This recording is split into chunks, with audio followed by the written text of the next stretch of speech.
경기 시작 휘슬이 막 울렸습니다.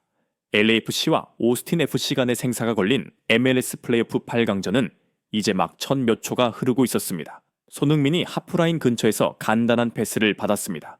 전혀 위험하지 않은 상황이었습니다. 갑자기 오스틴 FC의 한 수비수가 트럭처럼 돌진해와 악의적이고 거친 태클을 감행했습니다. 손흥민이 쓰러졌습니다. 경기장 전체가 1초간 죽은 듯 고요해졌다가 이내 분노의 야유로 폭발했습니다. 전국 방송의 해설자들은 혼란에 빠졌습니다. 도저히 이해할 수 없는 플레이입니다. 전혀 불필요했습니다. 저 선수는 지금 무엇을 하고 있는 것입니까? 이것은 어떤 메시지라도 되는 것입니까? 즉각적으로 미스터리가 경기 전체를 뒤덮었습니다. 왜 이토록 무해한 플레이에 그토록 이른 시간부터 위험한 플레이를 감수해야만 했습니까? 이 행동을 더욱 이해하기 어렵게 만든 배경이 있었습니다. 이것은 3전 2선승제 생사결투였습니다. LAFC가 비록 더 강팀으로 평가받았지만 그들은 정규 시즌 2번의 맞대결에서 오스틴 FC에게 모두 패배했다는 거대한 심리적 부담감을 안고 있었습니다. 하지만 모든 것을 바꾼 변수 하나가 있었습니다. 그 두 번의 패배는 모두 손흥민이 결장했을 때 일어났습니다. 오늘 밤 MLS의 사기캐가 선발 명단에 포함되었습니다. 그가 바로 오스틴 FC라는 저주를 깨뜨릴 열쇠였습니다. 그리고 그는 즉시 비신사적인 폭력 행위의 표적이 되었습니다. LAFC가 승리했음에도 불구하고 그 질문은 90분 내내 풀리지 않았습니다. 경기가 끝난 후 스카이 스포츠의 스튜디오에서 진행된 분석에서야 비로소 한 전설에 의해 그 진실이 밝혀졌습니다. 진행자가 티에리 앙리에게로 고개를 돌렸습니다. 티에리, 우리는 손흥민의 뛰어난 활약, 특히 결정적인 어시스트를 보았습니다. 하지만 경기 초반의 그 순간에 대해 이야기해 봅시다. 그것은 단순히 오스틴 수비수의 자제력 상실이었습니까? 앙리는 고개를 저었고 그의 입계는 의미심장한 미소가 번졌습니다. 자제력 상실이라고요? 아닙니다. 그것은 전략이었습니다. 완벽하게 계산된 전략이었지만 처참하게 실패한 전략이었습니다. 스튜디오 전체가 침묵에 빠졌습니다. 앙리는 수백 번의 최고 수준 전투를 경험한 자의 날카로움이 묻어나는 목소리로 분석을 시작했습니다. 여러분은 플레이오프의 심리를 이해해야 합니다. 오스틴은 그들이 평범한 전술로는 손흥민을 막을 수 없다는 것을 알고 있었습니다. 그들은 선발 명단에서 그의 이름을 본 순간부터 이미 심리적으로 패배한 것입니다. 그 태클은 공을 향한 것이 아니었습니다. 그것은 손흥민의 정신력을 겨냥한 것이었습니다. 그것은 하나의 메시지였습니다. 프랑스의 전설은 그 심리전 메시지를 해독했습니다.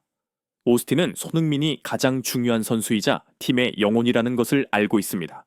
그들은 손흥민 없이는 LAFC가 우승할 수 없다는 것을 압니다. 그 태클은 이렇게 말하는 것입니다. 이봐, 손. 우리는 몸싸움을 두려워하지 않을 거야. 거칠게 뛸 거라고. 플레이오프 첫 경기부터 부상의 위험을 감수할 용기가 있어. 그들은 손흥민이 움츠러들기를 원했습니다. 그들은 그가 다음 50대 50 상황에서 발을 빼기를 원했습니다. 그들은 그가 드리블 대신 패스를 하기를 원했습니다. 그것은 슈퍼스타를 무력화시키기 위한 비겁하지만 극도로 지능적인 음모였습니다. 미국 전역이 귀를 기울였습니다.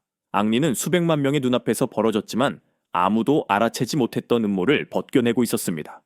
그러나 이내 그의 목소리는 흥분으로 가득 차 높아졌습니다. 하지만 그들은 치명적인 실수를 저질렀습니다.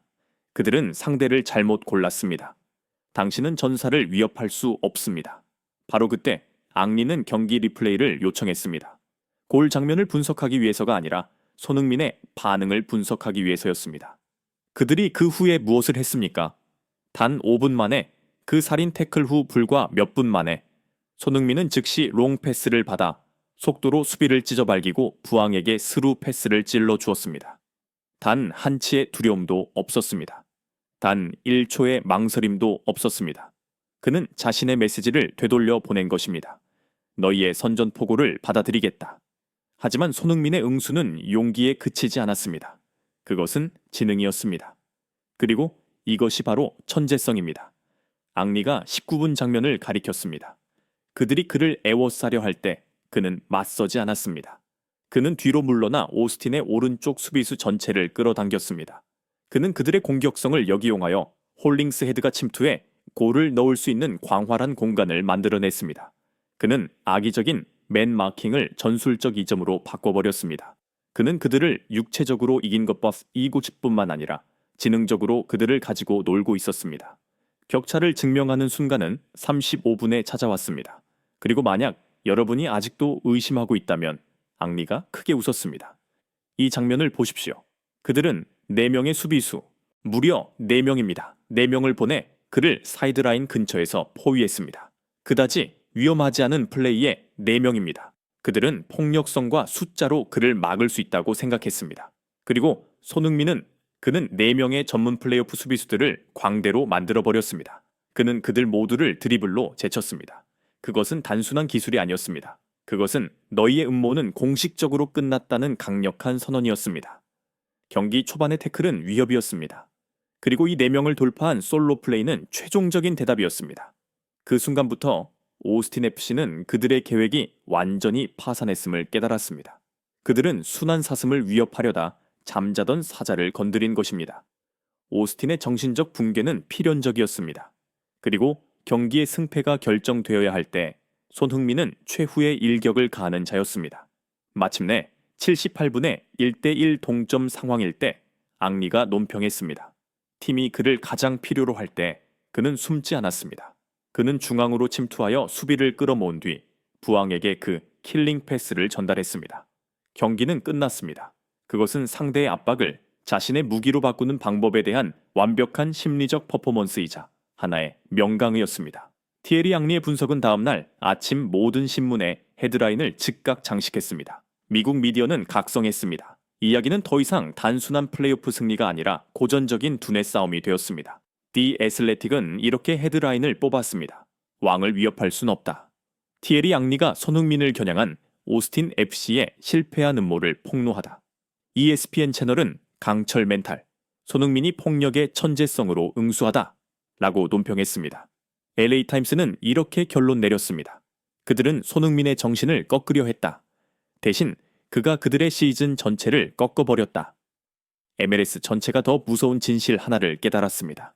손흥민의 사기캐 능력은 단지 마법 같은 두 발, 바람을 가르는 속도 혹은 양발 피니시 능력에만 있는 것이 아니었습니다. 그의 궁극의 무기는 절대 꺾이지 않는 강철 같은 정신력, 모든 더러운 플레이와 심리전의 면역이 된 전술적 두뇌였습니다. 그들은 자신들도 모르는 사이에 그의 가장 강력한 무기를 공격하려 했던 것입니다. 오스틴 FC가 손흥민을 그들의 가장 큰 위협으로 간주한 것은 옳았습니다. 하지만 그들이 선택한 대응 방식은 치명적인 실수였습니다. 그들은 자신들이 위협하려는 선수가 프리미어리그라는 용광로에서 단련되었으며 그런 태클 따위는 단지 에피타이저에 불과하다는 것을 몰랐습니다. 그들은 자신들이 움츠러들게 하려더니가 수십 년간 5천만 국민 전체의 압박감을 어깨에 짊어져 온 국가대표팀의 주장이라는 것을 이해하지 못했습니다.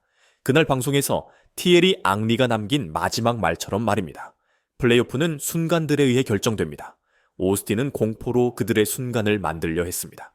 하지만 손흥민은 품격, 지성, 그리고 용기로 응수했습니다. 그것이 바로 그가 전설인 이유입니다. 그리고 그것이 바로 LAFC가 우승할 이유입니다. 그날 밤 손흥민의 활약은 단순한 승리가 아니었습니다. 그것은 리그 전체에 던져진 값비싼 교훈이었습니다. 잠자는 전사를 절대 깨우지 말라.